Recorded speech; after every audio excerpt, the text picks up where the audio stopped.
Australian Television Network and associated stations presents The Bert Newton Show.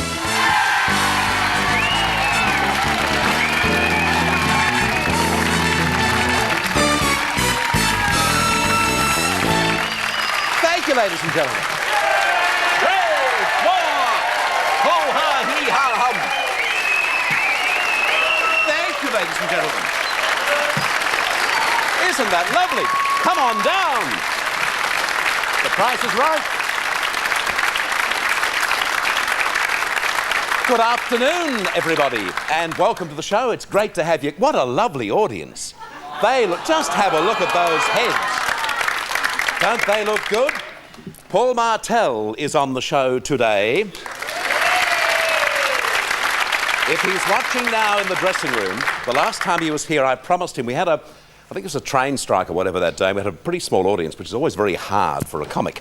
I promised him a big audience, a young audience. He's got it today. So, Paul, if you're watching, if you die today, it's your own fault, not ours. What a lovely wish of good luck to a fellow performer, eh? Where's Jackie? Oh, my God, there she is. Jackie Love. I promise you, they start in Tasmania and right up to the Cape of Good Hope. Jackie Love and the Bert Newton... As a matter of fact, I'd take any one of them. Jackie Love and the Bert Newton Show dancers, and the song is called Faith.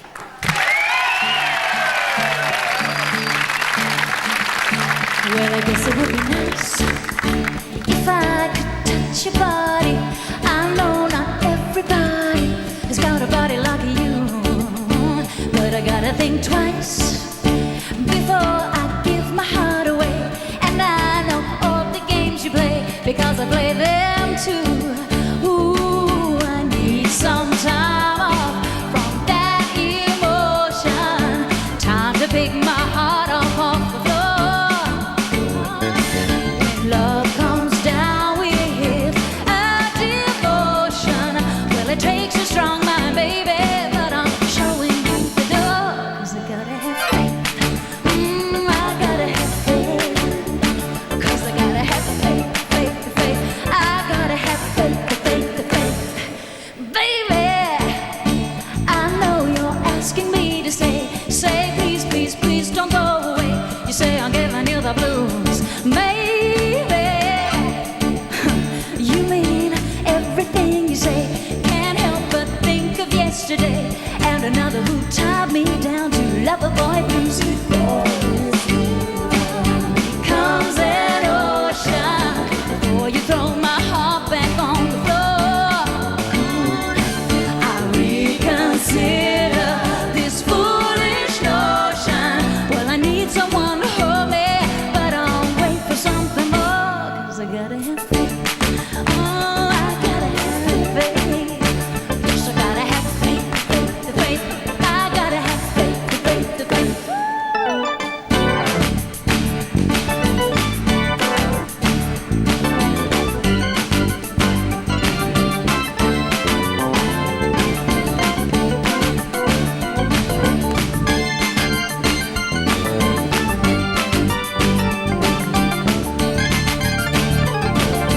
For this river becomes an ocean before you throw my heart back on the floor. I reconsider this foolish notion. Well, I need someone to hold me, but I'll wait for something more. 'Cause I gotta have faith.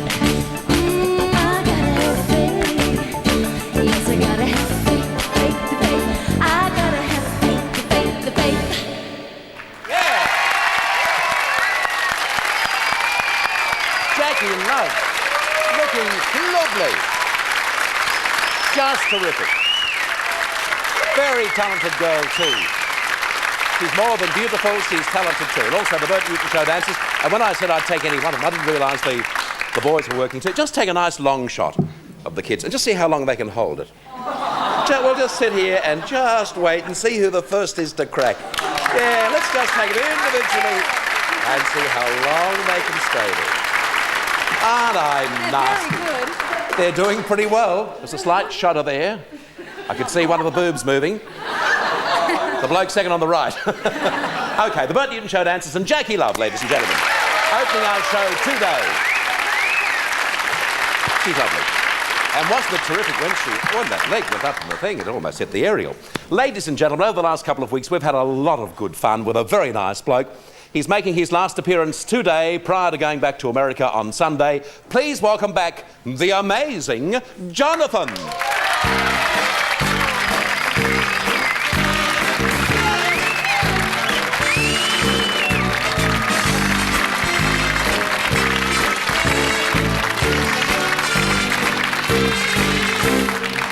Well, you know, I mean, with the number of appearances you've made on the show, you basically now... I'm kind of like your Ed McMahon, aren't I? But a very, very talented one, I might mention. And I'm not as big either.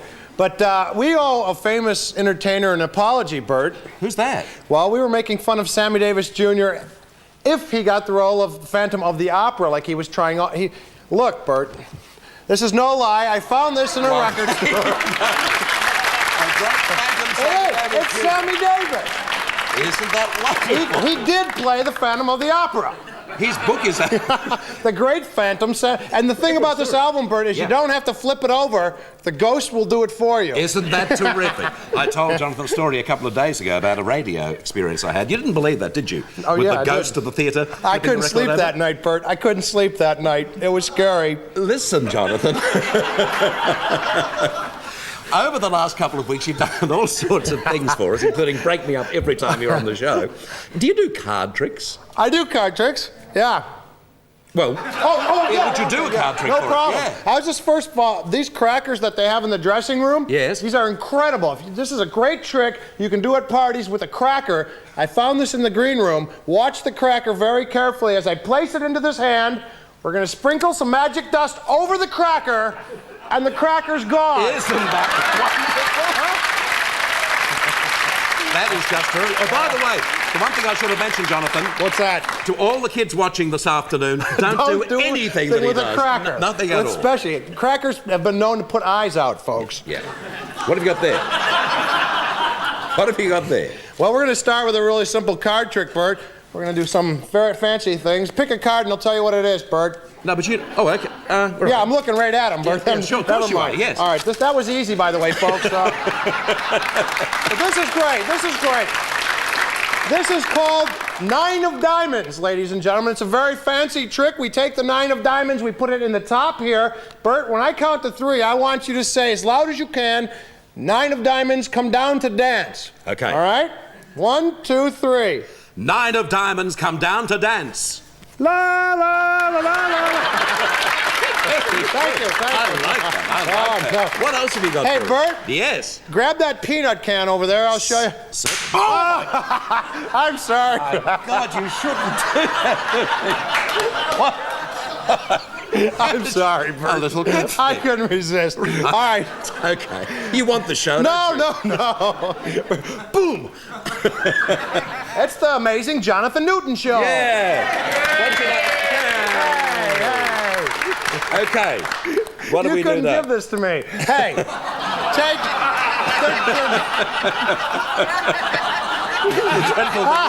I want you to have some of these. These are the best tasting peanuts I've ever had in my life. These also were in the green room. They spare no expense. Bert, open that up. Yes. Just open it quick, Bert, real fast. Real quick. You gotta screw it on. Bert, what are you doing? They're just peanuts. Oh, I thought Boy. You're a little paranoid there, Bert. That's very, very good. Thank you. Right. Don't worry, Vacuum Man is the next guest. Yes. So, what else have we got? This is not the first time we've had peanuts here, Mark. Bert, we have not been able to do a show yet without at least one disclaimer. So, kids, don't ever do this at home, all right?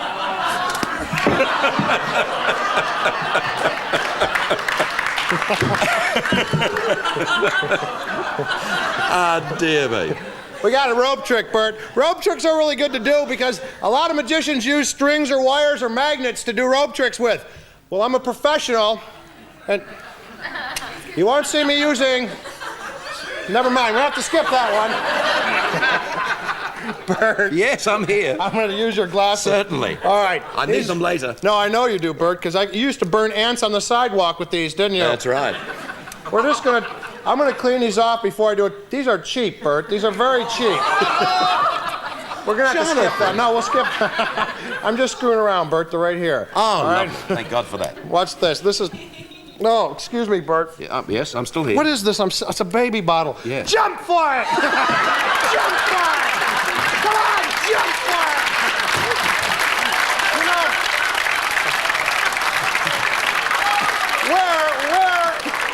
where in the hell do kids get that kind of energy? I don't know. Jonathan, in some ways, I'm glad you're going back on Sunday. I'm not too sure, but I could stand too much more of this. Hey, Bert. Yes, I'm here. You want to do some verbal magic tricks? Yeah, I'd love to. All right, this is really cool. Spell pop for me, Bert. P-O-P. Mop. M-O-P. Top. T-O-P. What do you do when you come to a green light? Stop. No, you go at a green light. These are cool. Whoa! I got the old cameraman right in the eye. Spell host, Bert. What's that? Host. H-O-S-T. Most. M-O-S-T. And what do you put in a toaster? Toast. No, bread. Bread, that's yes. right. Ah! That's how you get toast. That's right. 2 for 2? Yeah, exactly. 2-0. Those are so much fun. Oh, You they're could just wonderful. die, aren't they? Yeah. You want to try one more? One more, All please, right, Jonathan. We'll do math this time. Mathematics. Yeah, okay. 5 plus 5, Bert. 10. 9 plus 1. 10. 8 plus 2. 10. What's an aluminum can made out of? Tin. No aluminum. Oh, We could do this all day. it's wonderful, isn't it, eh? Couldn't we? What? But we won't. What else have you got for us? Well, I got one more card trick, Bert, if you want to see it. I'd love to see it. All right. This is kind of a different... You laugh with everyone else or you're out. Sorry you had to see that, Bert. That's okay. All right. I don't think his mom gave him that much cord. Look at that guy. Yes. All right. Okay. Pick a card, Bert. Pick a card. All right? Take that one there, yeah. No, keep it. I got about 40 more. So anyway...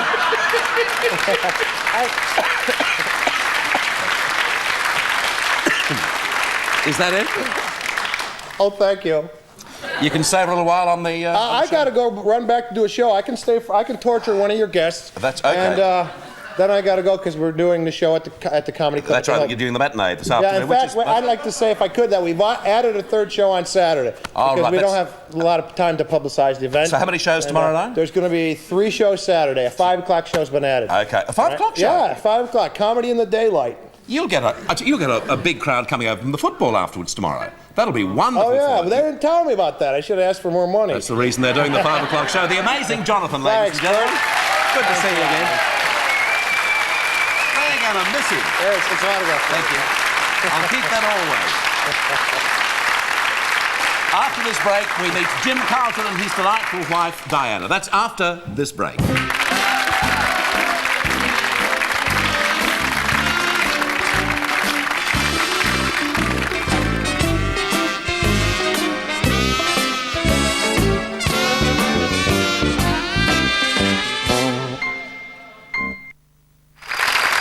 Welcome back to the show. With us already is the amazing Jonathan. Jonathan is with us today. And now it's my pleasure to introduce to you the opposition spokesman for Defence, one of Australia's best-known politicians, with his lovely wife Diana. Please welcome Jim Carlton.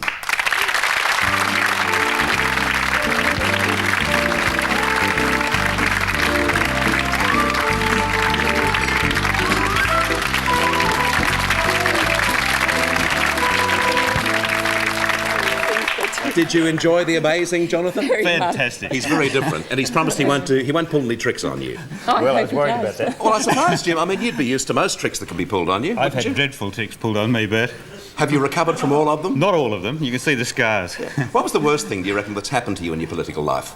Well, I won't tell you the worst thing, but I'll tell you the funniest trick that was pulled on me, and that was when we were all expecting to be made ministers because somebody had resigned, and Jim Killen arranged for his secretary to ring up all the aspirants, and there were about 6 of us hoping to be made a minister, and we were all told to appear in Prime Minister's office at the same time. So we all beetled up, we didn't have time to check it out and so on. We all got to Malcolm Fraser's office, and of course none of us was going to be appointed. And Malcolm just roared with laughter, and he said, "I know who's responsible for this, it must have been Jim Killen." You know, for some reason, I can't imagine Malcolm Fraser roaring with laughter. On that occasion he did. Yes, the Easter Island cracked. What was he like to work with? Actually, I found him good to work with because he's a tough man. You always knew where you stood. And I like somebody to work with that's like that. I had a very good relationship with Malcolm Fraser, and he was a very fine man. Good. Diana, of course, Jim is more than welcome to be on the show, but primarily I want to talk to you about the role of a politician's wife. And I think of all the wives who support their husbands in our federal parliament anyway, you more than anybody else would know the rigours of being just that, a parliamentarian's wife, because early in the piece you had a couple of tragedies over which you had to overcome, and then you had to get down and find pretty quickly in a baptism of fire what it was like to be the wife of a public figure. Those early days, just how bad were they? Well, first of all, Bert, I'd like to say I'm no different from all the wives. I don't see myself as having had a harder time than anybody else. And I certainly found it very difficult in the early days, and I still think that I made it harder for myself than I need have done. In what way? Well, I didn't like being a public figure. Not that I was a public figure, really, but I just didn't like that aspect of it. I was very lonely, and I just didn't, I don't think I took it very well. When people were, and there weren't very many people that were rude, but people do say extraordinarily rude things to politicians and their wives. Things like, "Did you enjoy that trip that I paid for?" And I find that a rude thing to say, and especially if they hadn't paid for the trip. But you don't, I guess I was very defensive, and I was never rude back, but it used to get me cross inside. So what was the turning point for you? When did you realise that the job could be done and also you could enjoy yourself? Well, after 18 months of being pretty rotten for Jim to come home to, I reckon, I decided to clear out and go on an outward bound trip up to northern Queensland, where I had a really good think about what was happening to me in particular and to us. It was a downtime in Parliament, left Jim with the 3 children and went and into the bush.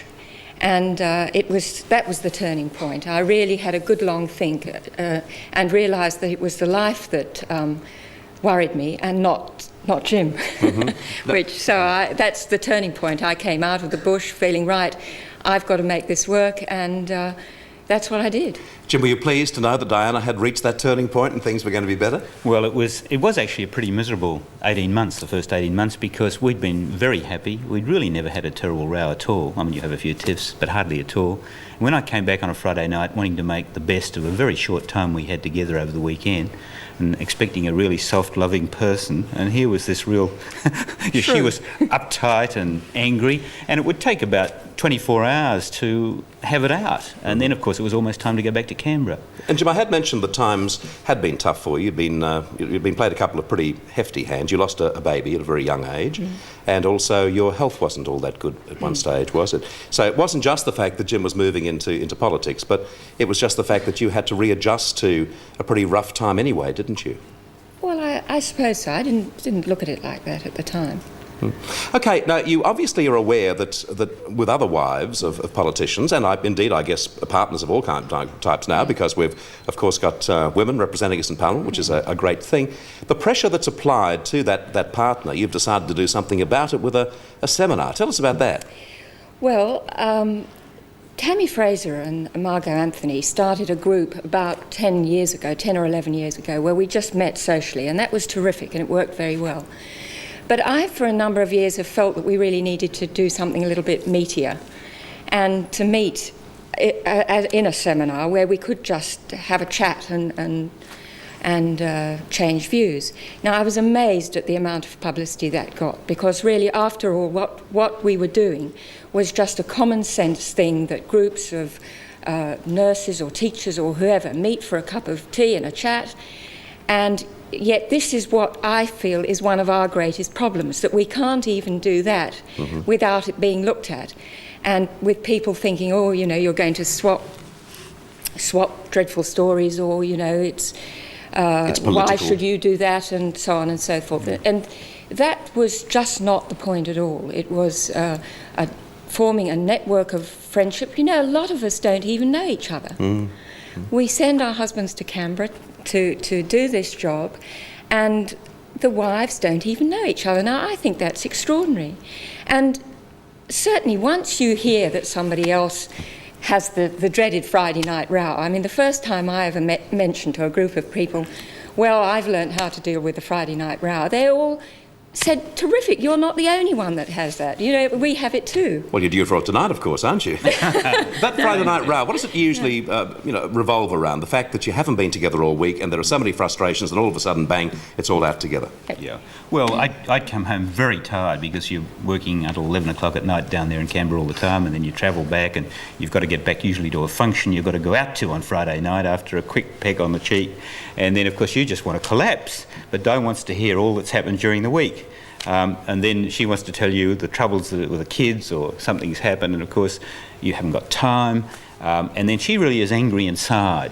And instead of a soft person that you're relating to, there's somebody really tight and difficult. And so, you know, you try and get over it. And it doesn't happen to us now, because since... not for years. It doesn't happen to us now, but it did for that first 18 months, and I really seriously thought of giving it away. What made you get into politics in the first place? A lot of people, I think they have swayed ideas as to why people are attracted to Canberra. It's usually, they believe, because you want power, you want money, you want control, you want notoriety.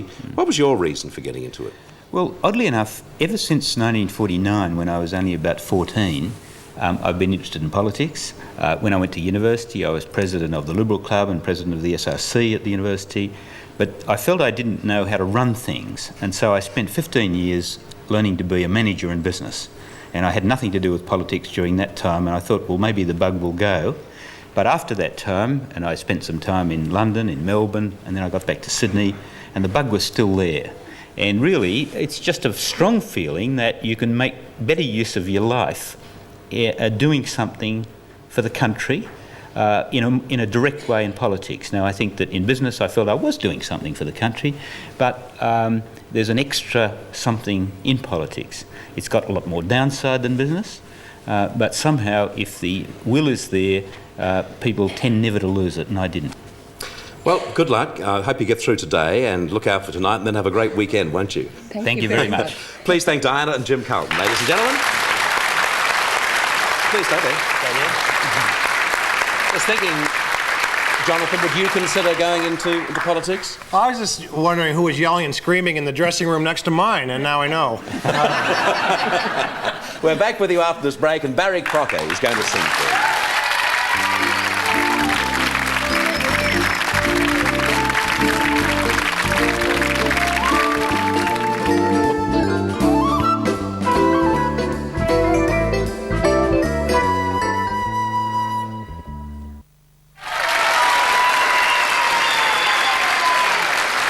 Welcome back. It's always nice to have Barry Crocker with us, and Barry is here tonight to sing Exodus. Now, the last time Barry was on, he sang the hit song from, what's it, Phantom of the Opera? They're not remaking Exodus, are they, Barry? That's all I want to know. Here he is to sing the beautiful theme song from that show. Barry Crocker, ladies and gentlemen.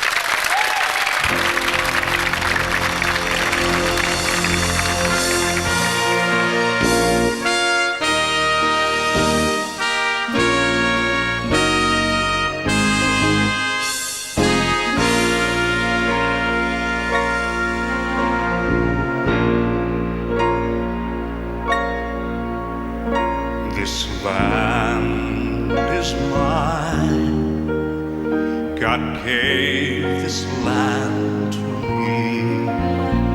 This brave and ancient land to me.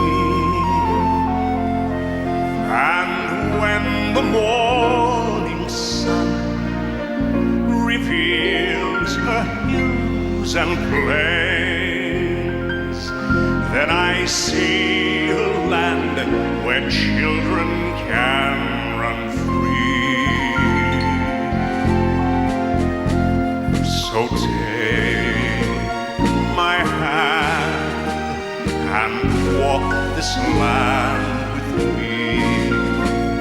and walk this golden land with me. Though I am just a man, when you are by my side, with the help of God, I know I can be strong to make this land our home. If I must fight, I'll fight to make this land our own until I die.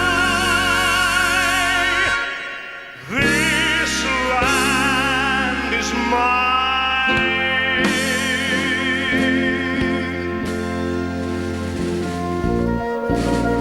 Hath not a Jew eyes? Hath not a Jew hands, organs, dimensions, senses, passions, affections? If you prick us, do we not bleed?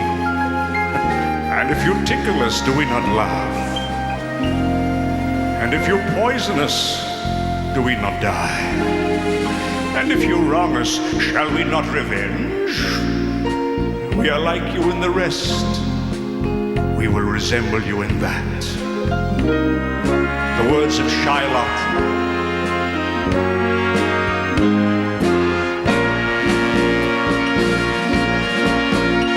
To make this land our home. If I must fight, I'll fight to make this land our own until I die. This land is mine.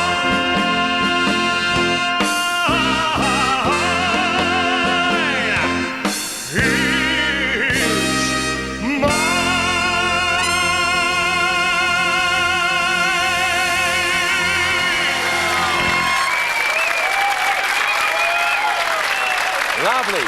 Come on over, Barry. Barry Crocker.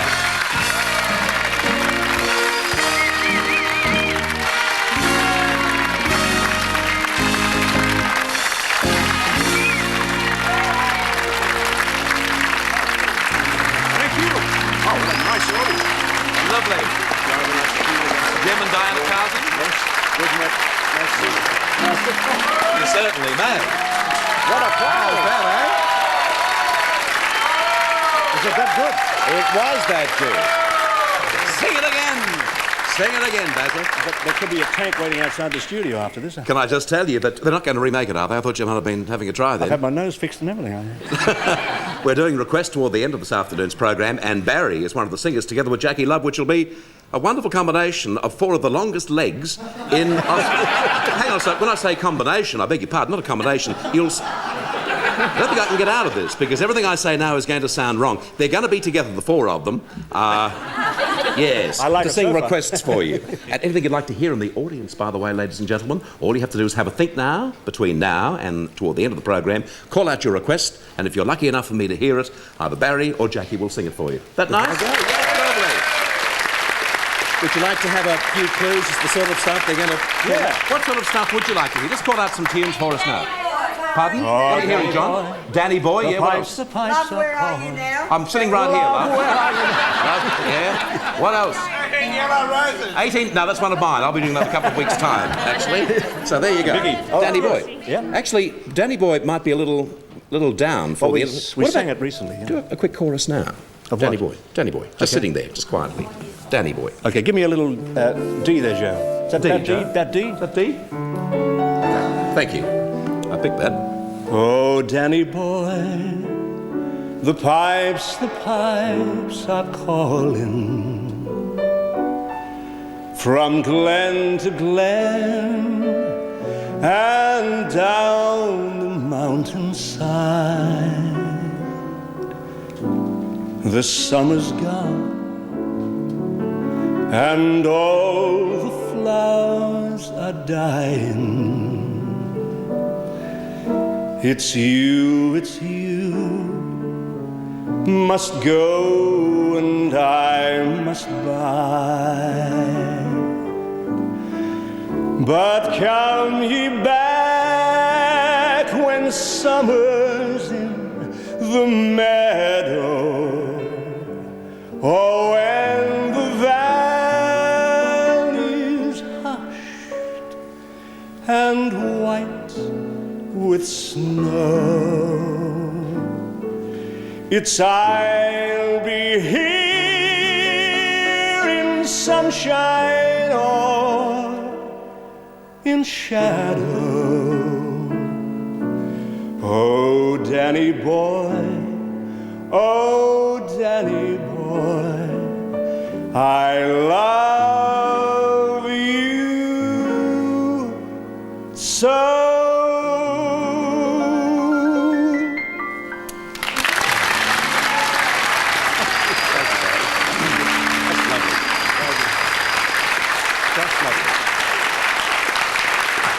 You know, that's a song that just gets everything. Beautiful, Barry. Well, that's certainly fixed up our afternoon, and I would imagine that you couldn't. I mean, after that, you couldn't argue tonight, could you? You couldn't have an argument with Jim and Diana after hearing that There were beautiful two song. ladies having tears in the front row. Yeah, sure. Well, it's such a... Oh, you're still crying, darling. Hang on a sec, it wasn't that bad. We'll take a break, and after this break, John Conrads is going to join us.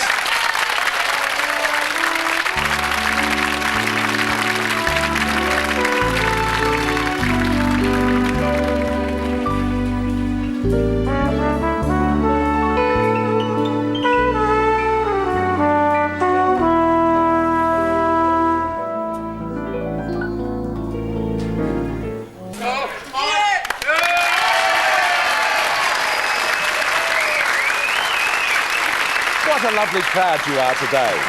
Terrific. But I hope we're giving you value. And more importantly, I hope we're giving you value. We have had terrific value over the last couple of weeks from the amazing Jonathan, who's... No, I'm fine. No. Barry. I had a dog named Danny Boy. Jonathan, I hated to kill it. But it was barking. from the bottom of our hearts, can I just say on behalf of all the gang that it's been terrific working with you, and when you when you come back to Australia, will you come back and see us, son? He's got to get back to his mate. Look after yourself. The amazing Jonathan. Thank you.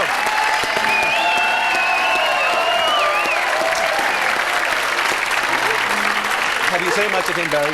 Only on the show. I've seen him on the He's- show. Yeah. He's very, and his cabaret. And what have we got left? We've got tonight and tomorrow night at the Hilton Comedy Club. It's a nice here, room. you know. I went down there the It's a other lovely night. room, and he is just not. And the beautiful thing about his comedy is, I mean, it's outrageous, but it's not hurtful, it's not spiteful, it's not dirty, and it's very, very entertaining. Yeah. And he's terrific. quite It's been different. great working with him. The amazing Jonathan.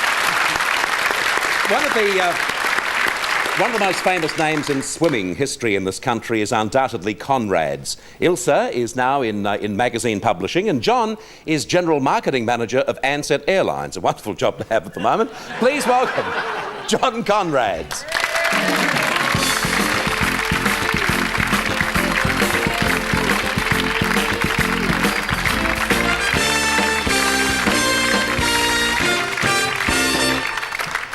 Well, what a job to have at the moment, John. Yeah, it's pretty painful right now, isn't it? Yeah, can you see anything in sight that's going to be good news? Well, I think there are many ways it could develop. Obviously, it's we're acutely aware and painfully aware of the difficulties that we're not only putting consumers to, but also other businesses, and particularly small businesses, and it's tragic. We're just hoping it'll develop very quickly and we'll get back to flying as quickly as we can. How long have you been with Ansett? Just a year and a half now. So Well, it's all it's new. A real What a way to baptism of join. fire. What a way to join. But it's still, I mean, if you can get over this, you can get over anything, can't That's you? right.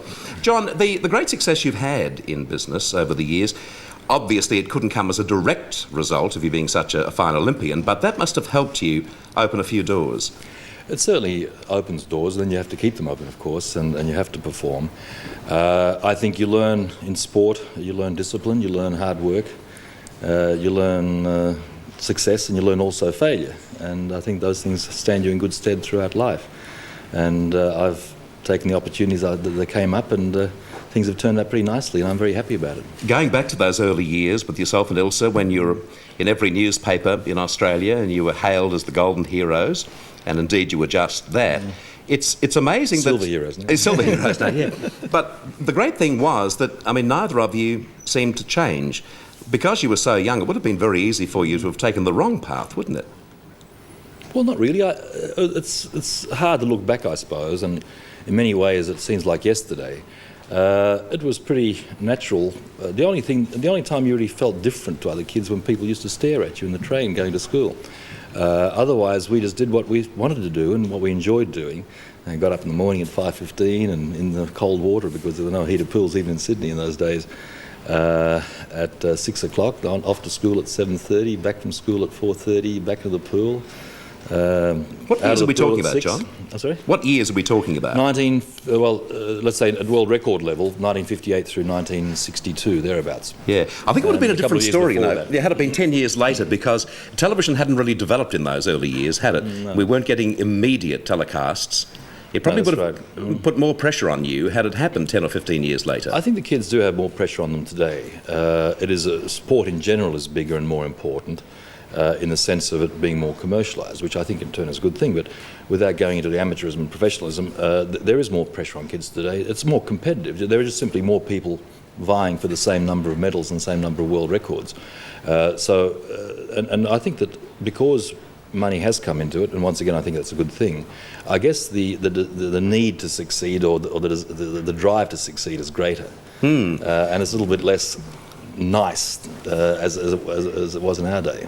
Yeah, a couple of times this year I've heard senior football coaches address their players, and the one thing that stood out is not just the importance of winning, but the fact if you don't win, you're nowhere. You know, win at all costs, and winning is the only thing. Is that a good thing to be putting into young kids' heads? Well, I think in a measured way it is, yes, because I think the contrary to that is also quite bad in the sense of not having enough ambition, not striving enough, not being dedicated and devoted to something. I think is equally bad, as is an exaggerated sense of needing to win. I think it's a matter of the coach and the parents to just modulate it so that people don't wind up making a mess of themselves if they don't win. And on the other hand, that they do strive for something. I think it's very important for kids to strive for something. It doesn't do anybody any harm. I don't think we've had too many dropouts amongst world record holders and Olympians. And sure, a few of us have gotten a little bit fat and drink too much beer, but I think that's about as much harm as has been done to it. Yeah, you don't have to be an Olympian to fall for that, do you? No, that's true. There are a few others. Let's have a look at the Conrad's magic as we saw it here in Australia all those years ago.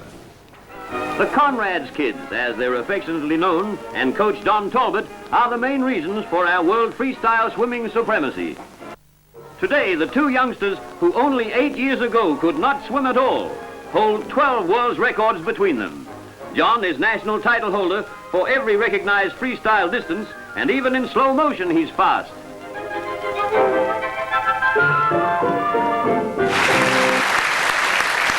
The voice there, incidentally, was the voice of Australia's greatest ever radio. Well, I guess together with Bob Dyer and John Laws, the voice of Jack Davey. Was it Jack Davey? Yeah, doing the We were just trying to work out who it was. Yeah. In fact, I was trying to work out the first time I met you. Would that be in about 1960 in another studio, TV studio in Richmond? Yeah, I think so. Well, I gave up competitive swimming in 1964, I think it was. And I think, well, after winning gold, you know, where can you go after that? Yes, it was. You always were good at horizontal sports. Yeah, exactly, John. You mentioned before about kids and the importance that, you know, that with Olympians, they don't go on to too much degradation, then they can, you know, mould for themselves a good life. You're certainly higher profile than Ilse, so tell us about Ilse. What's she doing now?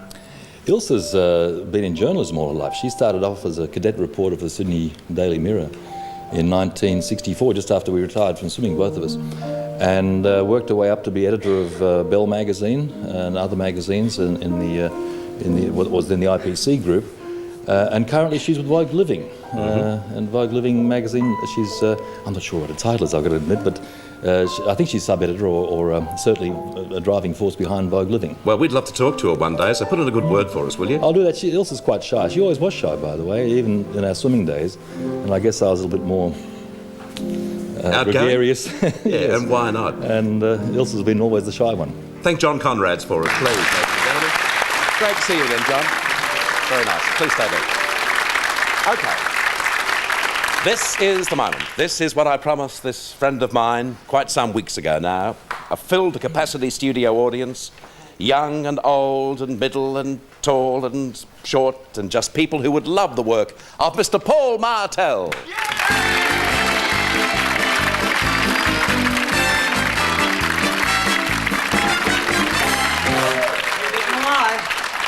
What a crowd.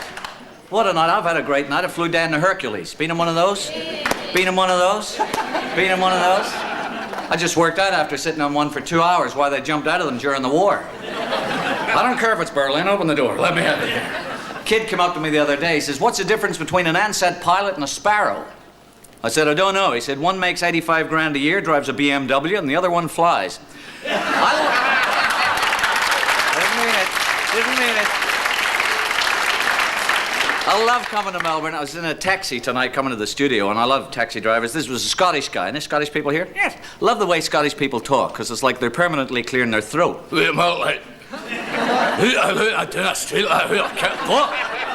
everything ends in Jimmy. Japanese taxi drivers, they're the one to watch out for. They speak like samurai warriors. Frightened the hell out of me. I was in Tokyo, jumped in the back. He said, take me to the city. Went stuff in a wall. You know, I was over there and I went to one of those big sauna baths in Japan. Two big fat Japanese guys sitting in front of me, muscles in their dandruff, very big. And one had no roof to the mouth, and the other one had water on the brain. And the fellow with the no roof went, hey, it's very warm in here. It's very warm in here. And the guy with the water in the brain looked at him and said, his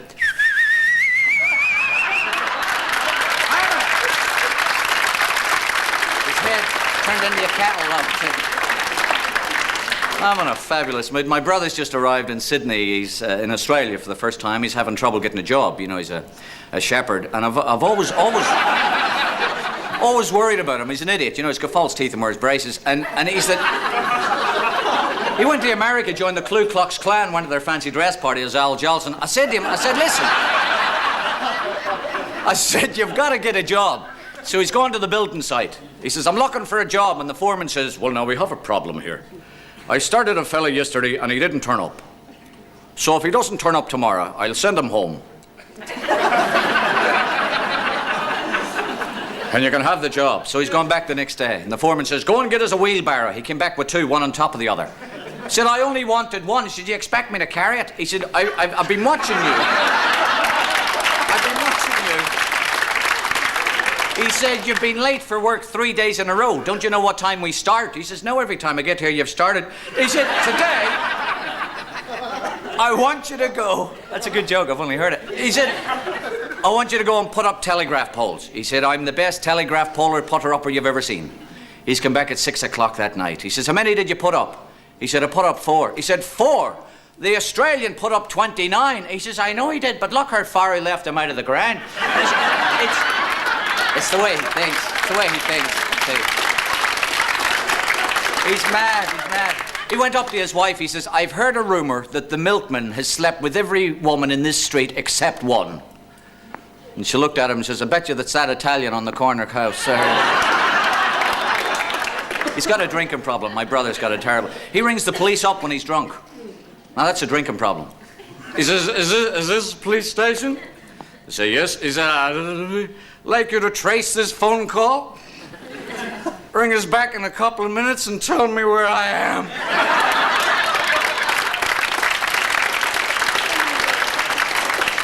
Ah, he's mad. He's walking down the street one day and the copper pulled him over and says, where are you going? He says, I'm going to a lecture. The policeman said, you're going to a lecture at 4:30 in the morning? He said, sometimes the bitch stays awake until 5 o'clock in the morning.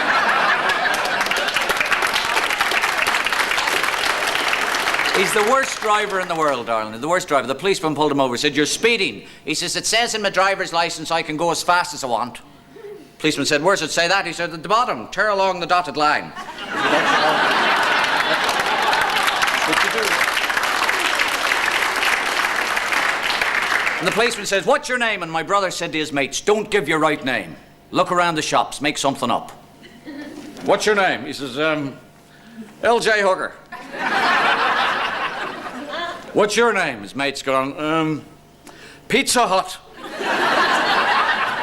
Said, you in the back, what's your name? He said, Ken. Thank God we're getting somewhere. What's your surname? Tucky Fried, you get out here, you know. Can I use the fellas? Can I use the band, Ross? Play us that music, will you do that? Here's a song that's been sung by many people. Here are a few that didn't get around to singing it. Humphrey Gokart didn't sing it. Why, you must remember this. A kiss is still a kiss. A sigh is just a sigh. The fundamental things apply as time goes by. Kermit the Frog didn't sing it. And when two lovers woo, they still say I love you. On that you can rely. The world will always welcome frogs and piggies as time goes by. Sylvester Stallone didn't sing it. Moonlight and love songs. Never had a date. When I made Rocky VI, Mike Tyson better wait. Boris Karloff. Woman needs man, and man must have his creator. Oh, dear Dr. Frankenstein. Jack Nicholson didn't sing it. Well, it's still the same old story, for Christ's sake. A fight of love and glory. A case of do or die. The world will soon forget Batman when the Joker gets high.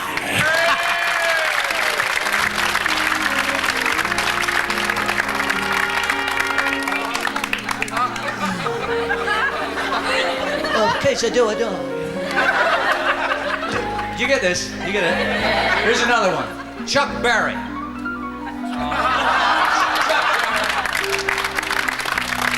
You like Julio, ladies? Like Julio? He's got his finger cut in his navel. When two lovers woo, they still say I love you. Got all funny down the right there.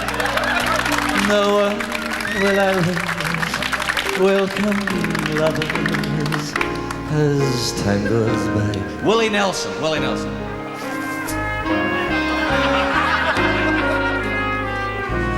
Moonlight and love songs, never had a day. Hearts full of passion, Half Nelson. jealousy and hate. Woman needs man, man must have his mate. That no one can deny. Jerry Lewis. When I is still a famous story of fight of love and glory, I need a way high. Dean Martin. Oh, well. Oh. I just discovered how you make cherry wine. You kick her in the teeth. Oh, well. I've always said you're never drunk if you can lie on the floor without holding on. Oh. As time goes by.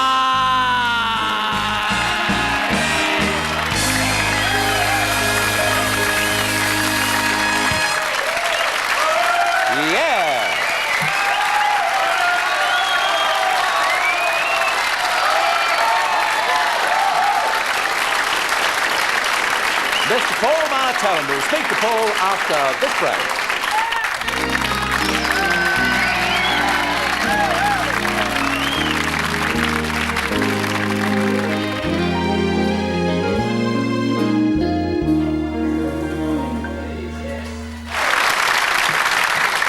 Welcome back.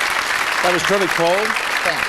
Really great. And everyone just loved it. Big audiences, as I promised you. Nostradamus didn't even predict this. Yeah, wonderful. Just having a look, we've got all our guests now. The one thing, we have to get a bigger couch, won't we? Although Barry is leaving now because he's preparing for the request segment toward the end of the show. How did you feel, by the way? Because Barry basically stud his career doing impressions when Paul got into the impression thing. I love watching people do impressions. I don't do them so often now because it's sort of, you know, I want to sort of move on from doing that.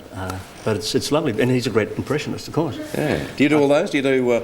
Yeah, more or less. Poker? The old people were wonderful to do. Because the new crop of people are a little more difficult. You got lucky, we got Sylvester Stallone and Jack Nicholson. People like this. But generally, the actors are sort of a bland lot with voice-wise, and singers as well. Sure.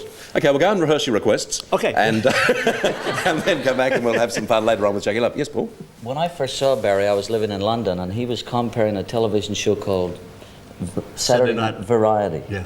And you did the best Sinatra I've ever heard. It's a very difficult voice to do. Yeah, look, if you hadn't done Danny Boy, you could do it. Maybe the next appearance on the show you'll do a Sinatra? Sure. Good on you. Barry Crocker, ladies and gentlemen. And he'll rejoin us a little later on with Jackie Love. In the meantime, at centre stage, Chris White is waiting for us with The Glory of Love. Please welcome Chris White.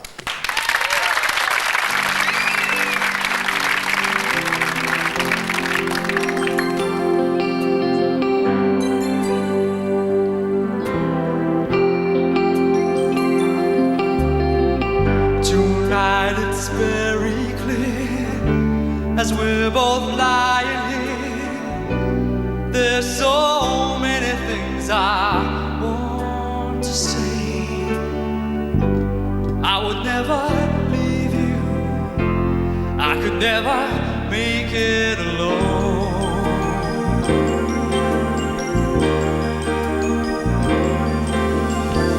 Sometimes I do forget, say things I might regret. It breaks my heart to see you crying. I will always love you. I would never leave you alone.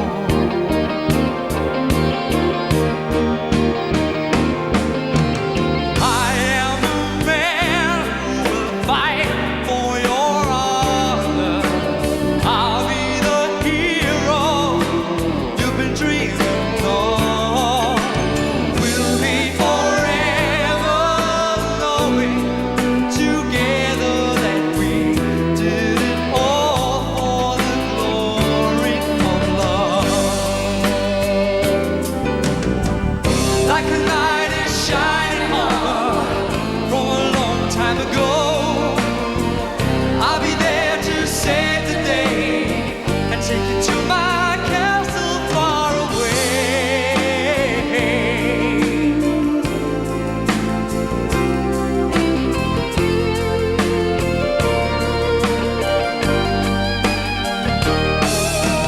I am a man who will fight for your honor. I'll be the hero that you've been dreaming of. And we'll be forever knowing together that we did it all for the glory of love. We did it all for love. We did it all for love.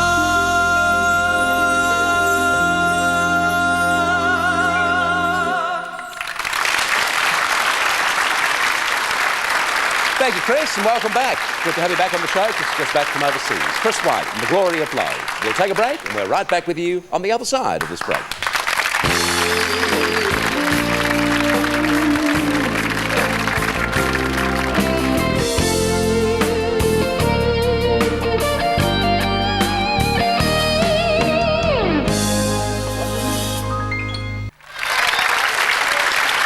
Welcome back. For the Chinese community in particular, and lunar gazers in general, this week is a very special one in the calendar. And to tell us why about the Autumn Moon Festival and why it's so important to the Chinese, please welcome Mark Wong.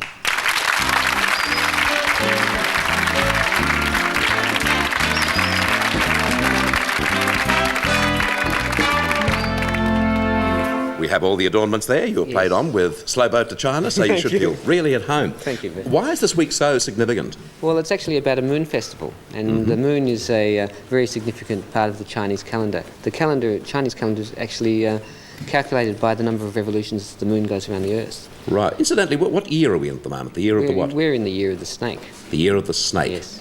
Yeah. And what's next year? Next year is the year of the horse, I think. The year of the horse, you think? Right. I think. Well, tell us about the festival and how you celebrate it. Well, we celebrate it by moon watching, firstly. And in fact, it's all this week. We watch the moon, and it's meant to be the time when the moon's the brightest in the sky. And what we actually have in the moon, while we have a man in the moon in the Western society, in the Chinese society, we have a lady in the moon.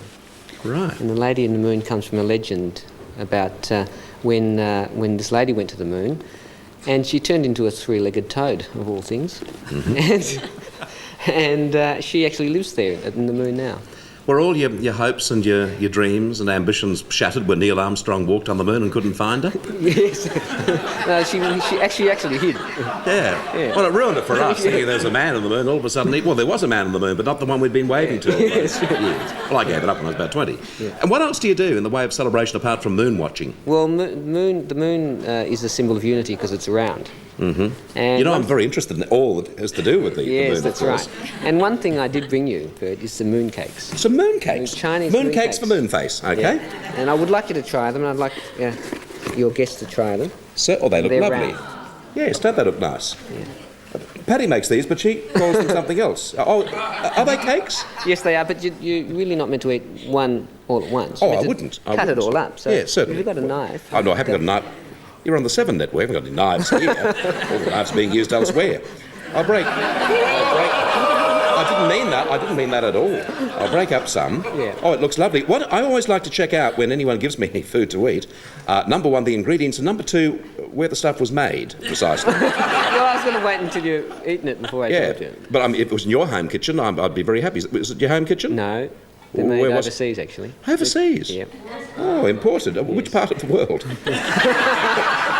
Could you tell me? Yeah, they're made in Hong Kong. In Hong Kong? Yes. Which part of Hong Kong?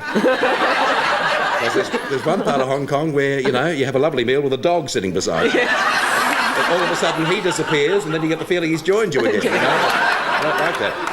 Okay, well, I'll hand them out. Firstly to you, Mrs. Carlton, Diana. Please have one. Thank you very much. Would you like one, Jim? Yes, indeed. Lovely. John? They look wonderful. Not in training, are you? They look lovely, don't they? Would you like one? No, I won't, Bert.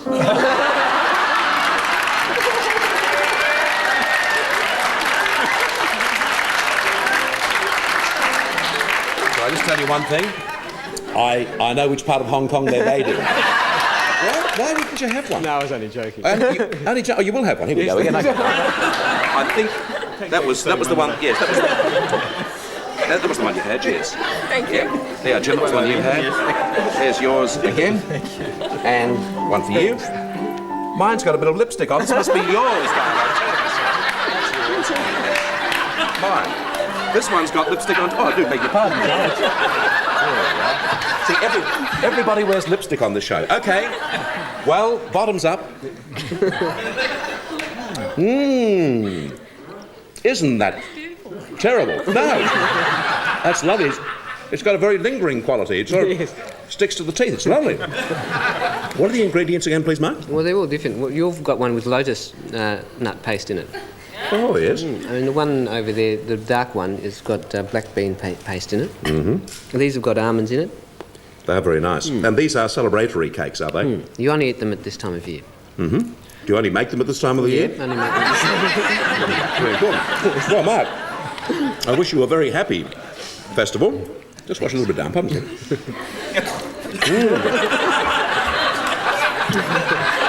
It's nice to get something these days that lasts, isn't it?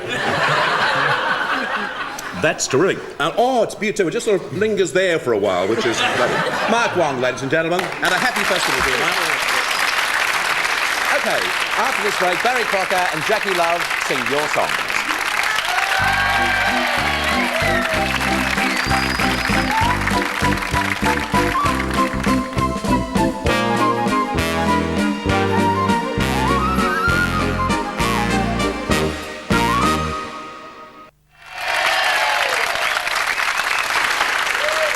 Welcome back, and it's request time now. And here we are, the Legs and I are here to sing any song that you would like. Marginally, I think yours are better, Jackie. Oh, wait a second, he's got the slacks on. Oh, no, but I've seen them. They used to call him Lucky Crocker, Lucky Legs, lucky to hold his feet up. Okay, any songs that you'd like to hear, just please call out. Gentleman over there in the white, you're calling out... Moon River. Moon River. Okay, Mr. Crocker, that's his brother up there. Barry to sing for you, Moon River. They're a sentimental lot. Yeah, are they? What? I see. You got a written key, that's nice. It's a beautiful picture with Audrey Hepburn, wasn't it? Moon River, wider than a mile. I'm crossing you in style someday. You old dream maker, you old heartbreaker. Wherever you're going, I'm going your way. Two drifters off to see the world. There's such a lot of world to see.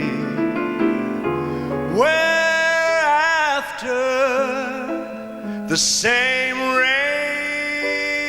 rainbow's end, just waiting round that bend. My huckleberry friend, Moon River and me.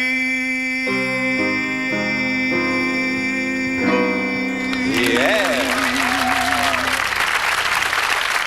Tell you what, Exodus, Danny Boy and our Moon River. This will kill Al Stein if he's watching. It'll be the end of Al. Okay, what else would you like to hear? Another song? What do we hear there? Crying? Someone say crying? Lady here in the red? Crying. Yeah, I thought you had Johnny Ray's or the Roy Orbison one? Roy Orbison. Okay, Jackie, do you know that one? Yeah. Crying? Okay, here's Jackie with Parade. I was alright for a while. I could smile for a while, but then I saw you last night. You held my hand so tight when you stopped to say hello. You wished me well, you couldn't tell I'd been crying over you, crying over you, and you said so long, left me standing all alone, alone and crying, crying, crying, crying. It's hard to understand that the touch of your hand could start me crying.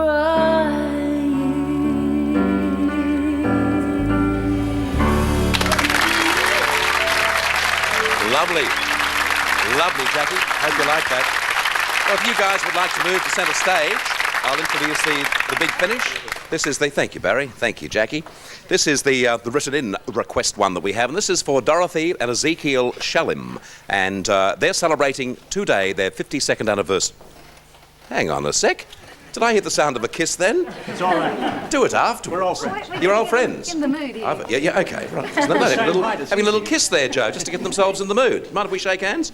Good on you, son. This is for Dorothy and Ezekiel Shallim, and they're from Grovedale in Victoria, and Annette Shallim, their daughter, has written to me to ask for this song, Up Where We Belong, and we wish you, Dorothy and Ezekiel, a very, very happy anniversary, and you have a kiss too. Barry and Jackie. Who knows what tomorrow brings in a world few hearts survive?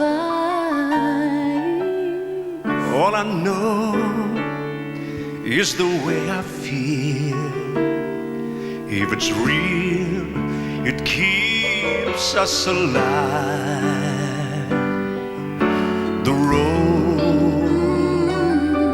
is long, and there are mountains in our way, but we try one step every day.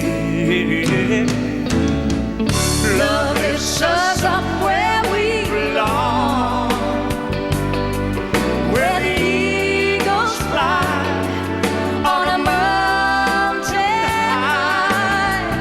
Love lifts us up where we belong, Far from the world we know, where the clear winds blow. time goes by, no time to cry, just you and I alone. Love lifts us up where we belong, where the eagles fly on a mountain high. Yeah. Love lifts us up where we belong, far from the world we know, where the clear winds blow.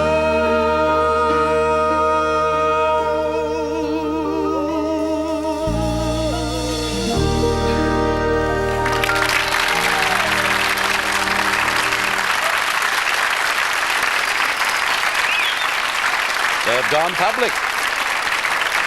Jackie Love and Barry Crocker. We'll see you soon.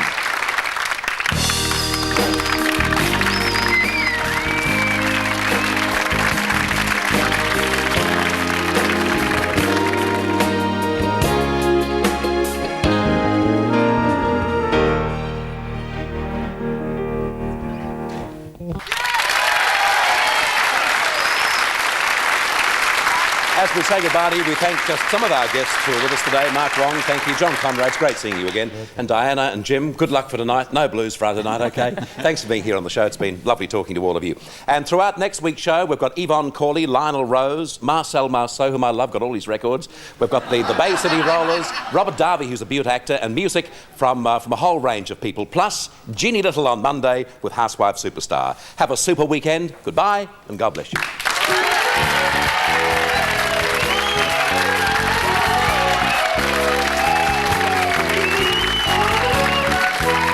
When in Melbourne, our guests stay at the Hilton on the Park. This has been a Jim McKay production for the Australian Television Network. The Bert Newton Show was brought to you by the new Jenny Craig weight loss program. Now more than ever, it's the Australian way to lose weight.